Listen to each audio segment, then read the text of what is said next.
الحمدللہ رب العالمین والصلاة والسلام علی رسولہ الامین وعلی آلہ وصحبہ اجمعین وبعد۔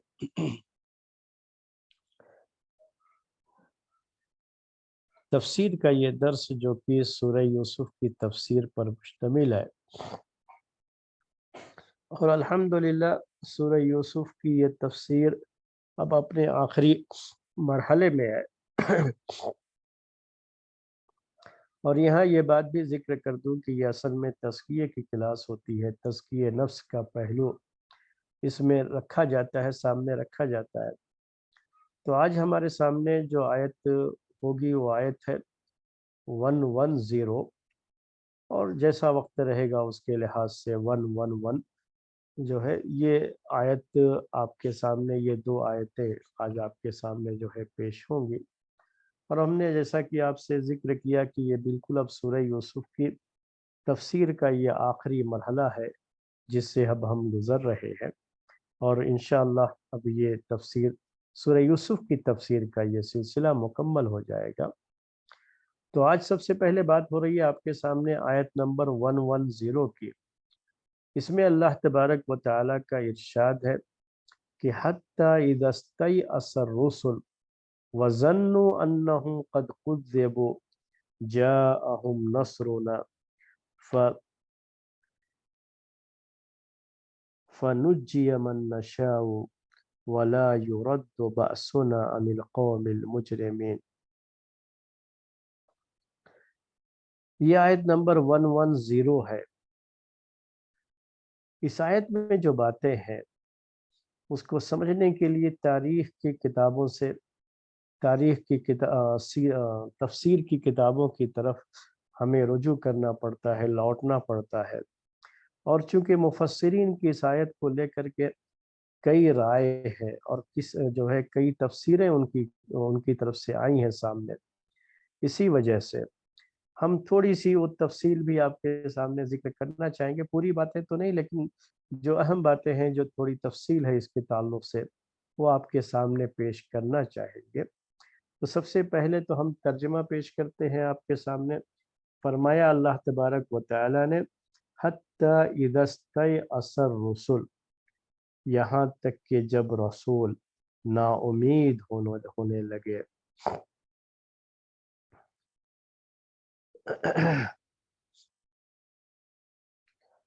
حتی اذا استیأس الرسل، یہاں تک کہ جب رسول نا امید ہونے لگے۔ وَظَنُّوا أَنَّهُمْ قَدْ كُذِبُوا، یہ ایک جو ہے قرأت ہے، اس کی ایک دوسری قرأت بھی ہے کذبوا کی جو ہے جاءہم نصرنا۔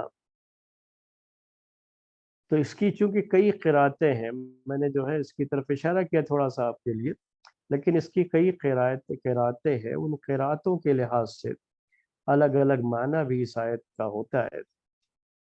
تو میں ترجمہ پہلے آپ کے سامنے پیش کرنا چاہ رہا تھا۔ ترجمہ جو ہم پیش کر رہے ہیں آپ کے سامنے، یہ اس کی مشہور قرأت کے لحاظ سے یہ ترجمہ ہوگا کہ حتی اذا استیأس الرسل، یہاں تک کہ جب رسول نا امید ہونے لگے۔ استیأس کا مطلب نا امید ہونا، یعنی اب انہیں کوئی امید نہیں رہی، ہوپلیس جسے کہتے ہیں آپ انگلش میں۔ تو جب رسول نا امید ہونے لگے،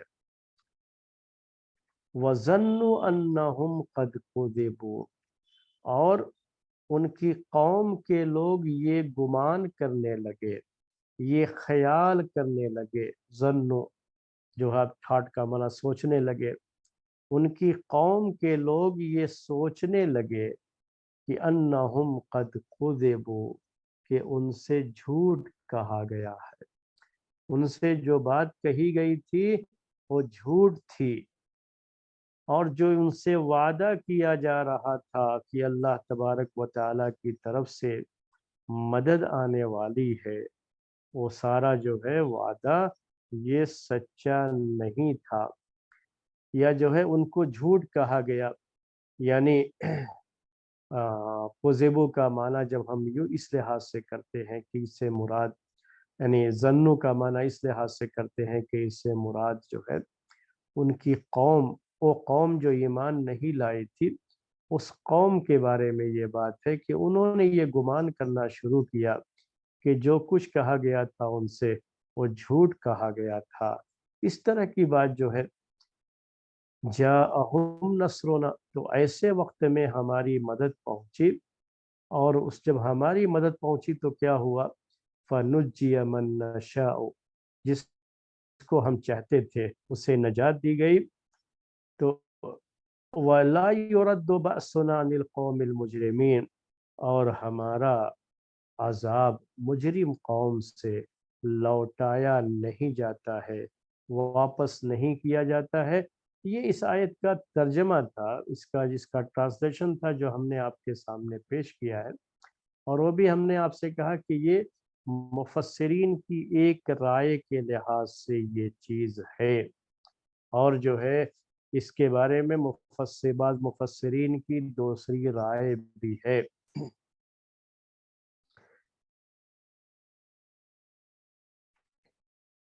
اب اس رائے کے لحاظ سے، اس جو ہے رائے کے لحاظ سے ہم آپ کے سامنے پہلے اس آیت کی تفسیر پیش کریں گے، اور جو ہے اس کا پھر مقصد کیا ہے وہ بھی آپ کے سامنے پیش کریں گے، اور اس کے بعد پھر دوسری جو رائے ہے اس رائے کی طرف بھی اشارہ کریں گے۔ تو پہلی رائے یہ ہے کہ ظنو، یہ جو فعل ہے عربی زبان کے لحاظ سے، اس میں جو پروناؤن ہے، پروناؤن یہ ان کی قوم، رسولوں کی قوم کی طرف جو کافر اور مشرک تھے، ایمان نہیں لائے تھے، یہ ان کے بارے میں بات کہی گئی ہے۔ تو اسی کے لحاظ سے اس آیت کی پوری تفسیر پہلے ہم آپ کے سامنے پیش کریں گے۔ یہ تھوڑا سا مسئلہ ہے اس آیت میں، اسی لیے میں چاہ رہا ہوں کہ آپ تھوڑا جو ہے اطمینان سے میں پیش کر رہا ہوں آپ کے سامنے یہ، اور چاہتا یہ ہوں کہ آپ تھوڑا اپنا جو ہے اس کی طرف توجہ دیں، اس کو سمجھنے کے لیے، اس آیت کو سمجھنے کے لیے تھوڑے سے اختلاف، جو تھوڑا سا اختلاف ہے مفسرین میں، اس اختلاف کو پیش کرتے ہوئے کہا حتی اذا استیأس الرسل، جب رسول لوگ نا امید ہونے لگے، اور ان کی قوم، رسولوں کی قوم یعنی مشرکین کو، کفار کو یہ گمان ہونے لگا کہ ان سے جو کہا جا رہا تھا کہ اگر تم ایمان نہیں لاؤ گے تو تم سب کی سب ہلاک کر دیے جاؤ گے، اللہ تعالیٰ کی طرف سے عذاب آئے گا اور تم سب کو اپنی عذاب کے چپیٹ میں لے لے گا، تو یہ جو کہا جا رہا تھا یہ سب جھوٹی بات تھی، یہ بات صحیح نہیں تھی، سچی نہیں تھی۔ یہ جب وہ لوگ گمان کرنے لگے، جب اتنا جو ہے لمبا عرصہ گزر گیا، تب ہماری مدد آئی ان کے پاس، یعنی اللہ تعالیٰ کا وہ عذاب آیا جس عذاب کے بارے میں وہ انبیاء اور رسول اپنی قوم والوں کو پیش کرتے رہے، بیان کرتے رہے، اللہ تعالیٰ کا وہ عذاب آیا۔ لیکن اللہ تعالیٰ کی طرف سے یہ عذاب آنا، اس کی مدت اتنی لمبی ہو گئی، اتنی طویل ہو گئی کہ رسول تو اپنی جگہ پر، لیکن رسول کی قوم کے لوگ یہ سمجھنے لگے تھے کہ ہم سے جو یہ رسول کہتے رہے ہیں، ہم سے جو یہ لوگ کہتے تھے کہ اگر ایمان نہیں لاؤ گے تو اللہ تعالیٰ کی طرف سے عذاب سے دوچار کر دیے جاؤ گے، یہ ساری باتیں جھوٹی تھیں، یہ ہوائی فائرنگ جسے آپ کہتے ہیں، یہ ہوائی فائرنگ تھی، اور جو ہے کچھ نہیں، اس کا حقیقت سے کوئی تعلق نہیں۔ تو اس طرح کے ماحول میں ہوتا یہ ہے کہ رسولوں کو بڑی پریشانی ہو جاتی ہے، کیونکہ مدد آنے میں جب تاخیر ہو جائے تو سب سے زیادہ پریشانی کن کو ہوتی ہے؟ رسولوں کو ہوتی ہے، انبیاء کو ہوتی ہے، کہ ان کی قوم کے لوگ ان کا مذاق اڑانا شروع کرتے ہیں۔ ابھی آپ ہی تو کہہ رہے تھے نا کہ ہم ایسا کریں گے تو ہم پر یہ عذاب آ جائے گا، یہ کریں گے تو ہم پر یہ عذاب آ جائے گا، کہاں ہے وہ عذاب، ذرا دکھاؤ اسے۔ تو اس طرح کی چیزیں ہونے لگتی ہے، اس طرح کا ماحول بننے لگتا ہے، اس طرح کی چیزیں ہونے لگتی ہے، مسائل اس طرح کے ہونے لگتے ہیں، تو اس وجہ سے سب سے زیادہ پریشانی کا سامنا انہی کو کرنا پڑتا ہے۔ تو اللہ تبارک و تعالیٰ نے یہ بات کیوں پیش کی؟ یوسف علیہ السلام کا قصہ ختم ہو گیا، وہ اب ذہن میں رہے آپ کے کہ اب جو ہے یہ یوسف علیہ السلام کے قصے کے بارے میں یہ باتیں نہیں ہیں، اب یہ اللہ کے رسول صلی اللہ علیہ وسلم کے لیے اور قیامت تک رہنے والے اور آنے والے تمام جو ہے مسلمانوں کے لیے، مومنین کے لیے اللہ تبارک و تعالی نے یہ ایک نصیحت کی بات اتاری ہے۔ ہم سب کے لیے اس میں نصیحت ہے۔ وہی نفس کے تزکیے کا کیا پہلو ہے وہ بات آپ کے سامنے کلیئر کرنے کے لیے پہلے میں نے ترجمہ کیا اور یہ بات آپ کے سامنے جو ہے پیش کرنی چاہیے۔ تو میں اب وہ تزکیے کے پہلو کی طرف آ رہا۔ تو پہلے ہمیں سمجھنا ہوتا ہے یہ کہ آیت میں کہا کیا گیا ہے۔ تو آیت میں جو کہا گیا ہے وہ کیا ہے کہ اللہ تبارک و تعالی کی طرف سے عذاب بھیجنا، جو عذاب اللہ تبارک و تعالی مشرک اور کافر قوم پر بھیجتا ہے جب وہ رسولوں کی بات نہیں مانتے، ان پر ایمان نہیں لاتے، تو پچھلے جتنے بھی انبیاء گزرے ہیں، ان کی قومیں گزری ہیں، ان سب پر اللہ تعالیٰ کا یہ عذاب آتا رہا ہے۔ تو اسی کے تعلق سے یہ بات کہی جا رہی ہے اللہ تعالیٰ کی طرف سے کہ ایسا بھی ہوا ہے پچھلی قوموں میں کہ رسولوں نے دعوت دی اور دعوت کے نتیجے میں کچھ لوگ ایمان لے آئے، اور جو لوگ ایمان نہیں لے لائے اور ان کو رسولوں کی طرف سے یہ بات بھی کہی گئی، پہنچا دی گئی کہ اگر ایمان نہیں لاتے ہو تو اللہ تعالیٰ کی طرف سے عذاب نازل ہوگا، لیکن اللہ تعالیٰ کی طرف سے نازل ہونے والا یہ عذاب، اس میں اتنی تاخیر ہوئی کہ یہ لوگ مزید، یعنی جو کفار مشرکین تھے، رسولوں کو مزید جو ہے پریشان کرنا شروع کر دیا اس چیز کو لے کر کے کہ کہاں ہے وہ عذاب جس عذاب کی آپ ہمیں دھمکی دے رہے، کہیں تو نہیں آیا وہ عذاب، آپ خامخواہ ہم کو دھمکی دے رہے تھے، جسے آج کے زبان میں آپ ٹرول کرنا کہتے ہیں۔ تو وہ سمجھ لیجیے کہ اسی طرح کا کچھ انداز اس زمانے میں بھی تھا کہ رسولوں کے خلاف اس طرح سے لوگوں نے کرنا شروع کر دیا، تب جا کر کے اللہ تعالیٰ کی مدد آئی۔ تو تزکیے کا پہلو کیا ہے؟ سب سے پہلی تو بات یہ ہے اس میں کہ یہ پیارے نبی صلی اللہ علیہ وسلم کو تسلی دی جا رہی ہے، تسلی دی جا رہی ہے۔ تسلی کس چیز کی دی جا رہی ہے؟ کہ آپ کے ساتھ جو یہ معاملہ ہے، ابھی جو تکلیفیں پہنچائی جا رہی ہیں آپ کو، اور دعوت کی اس فیلڈ میں جو آپ یا آپ پر ایمان لانے والے جو مومنین کی یہ جماعت ہے، ان کے خلاف جو بھی پروپیگنڈے ہوتے ہیں یا ان کو تکلیفیں جو پہنچا رہی ہیں، جو ان کو پریشان کیا جا رہا ہے، تو یہ کوئی نئی چیز نہیں ہے، یہ آج کی کوئی نئی چیز نہیں ہے، بلکہ یہ پہلے رسولوں کے ساتھ بھی اس طرح کی چیزیں ہوئی ہیں۔ یہ تسلی کی بات ہے، یہ تسلی جو ہے ان کو دی گئی کہ پہلے تو اللہ تعالیٰ کی مدد آنے میں اتنی بھی تاخیر ہوئی ہے، اتنی تاخیر ہوئی ہے کہ لوگوں نے اسے ٹرول کرنا شروع کر دیا اس کے بعد وہاں کے جو اس وقت کے انبیاء اور رسولوں کو، کہ کہاں ہے وہ عذاب جس کا آپ ہم سے وعدہ کر رہے تھے، اور آپ تو بالکل ہم سے جھوٹا گویا کی جھوٹی بات کہہ رہے تھے، اور جو ہے آپ کا جو کہنا تھا وہ غلط تھا، وہ صحیح نہیں تھا، دیکھو کہاں ہے وہ عذاب۔ تو اس کے بعد اللہ تعالیٰ کا جو ہے عذاب آیا، اللہ تعالیٰ کی مدد آئی، کن کے لیے؟ رسولوں کے لیے، اہل ایمان کے لیے وہ اللہ تعالیٰ کی مدد ہے، اور کفار مشرکین کے لیے وہ اللہ تعالیٰ کا عذاب ہے، وہ اللہ تعالیٰ کا عذاب اس کے بعد آیا۔ تو تسلی کیا ہے؟ گھبرائیے مت، پریشان مت ہوئیے، اللہ تعالیٰ کا جو بھی جو ہے فیصلہ ہوتا ہے نا، اس کا ایک وقت مقرر ہوتا ہے، متعین ہوتا ہے، اور اسی وقت وہ چیز ہوگی۔ یہ اللہ تعالیٰ کی سنت ہے، اور اس طرح کی تکلیفیں برداشت کرنا یہ ہر دور میں رہا ہے، یہ اہل ایمان کا شیوا ہے، اہل ایمان کا طریقہ ہے کہ ان کی آزمائشیں اس طرح سے کی جاتی رہی ہے، اللہ تعالیٰ ان کی آزمائش کرتا رہا ہے، انبیاء کرام کی آزمائش کرتا رہا ہے، رسولوں کی آزمائش کرتا رہا ہے، اور وہ لوگ اس پر قائم رہے ہیں۔